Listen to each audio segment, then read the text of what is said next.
महाराष्ट्र की राजनीति में भूचाल आया हुआ है। एनसीपी नेता अजित पवार अपने समर्थक विधायकों के साथ शिंदे सरकार में शामिल हो गए। वहीं अपने भतीजे अजित पवार के इस फैसले से एनसीपी प्रमुख शरद पवार नाराज हैं। उन्होंने सोमवार को महाराष्ट्र के सतारा पहुंचे, जहां उन्होंने कार्यकर्ताओं को संबोधित किया। इस दौरान शरद पवार ने कहा कि महाराष्ट्र में जातिवाद की राजनीति नहीं चलेगी और महाराष्ट्र को अपनी एकता दिखानी होगी। इसके अलावा उन्होंने कहा कि चुनी हुई सरकारों को गिराया जा रहा है, हमें नई शुरुआत करनी है। शरद पवार ने 5 जुलाई को पार्टी नेताओं की अहम बैठक बुलाई। शरद पवार ने कहा कि हमारी विचारधारा सांप्रदायिकता के खिलाफ है। उन्होंने कहा कि फूट डालकर हिंसा करने की कोशिश की जा रही है। सतारा में शरद पवार ने कहा कि हम उद्धव ठाकरे के साथ महाराष्ट्र की सेवा कर रहे थे, लेकिन कुछ लोगों ने सरकार गिराई। ऐसा ही देश के अलग अलग हिस्सों में हुआ। आज महाराष्ट्र और पूरा देश समस्या से जूझ रहा है और जाति धर्म के आधार पर समाज में बंटवारा किया जा रहा है।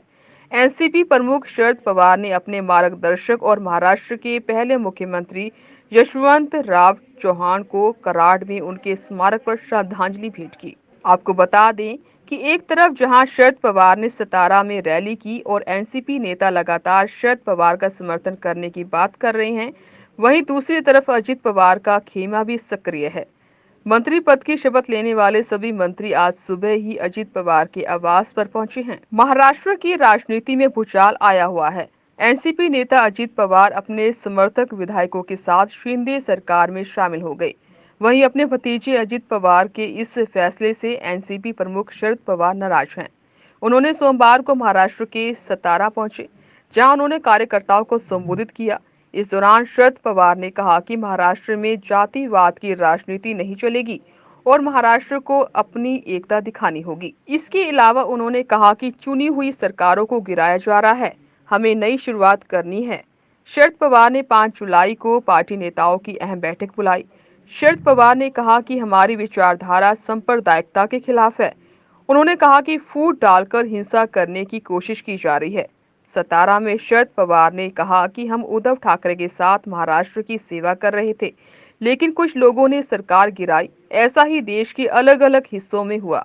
आज महाराष्ट्र और पूरा देश समस्या से जूझ रहा है और जाति धर्म के आधार पर समाज में बंटवारा किया जा रहा है। एनसीपी प्रमुख शरद पवार ने अपने मार्गदर्शक और महाराष्ट्र के पहले मुख्यमंत्री यशवंत राव चौहान को कराड़ में उनके स्मारक पर श्रद्धांजलि भेंट की। आपको बता दें कि एक तरफ जहां शरद पवार ने सतारा में रैली की और एनसीपी नेता लगातार शरद पवार का समर्थन करने की बात कर रहे हैं, वहीं दूसरी तरफ अजित पवार का खेमा भी सक्रिय है।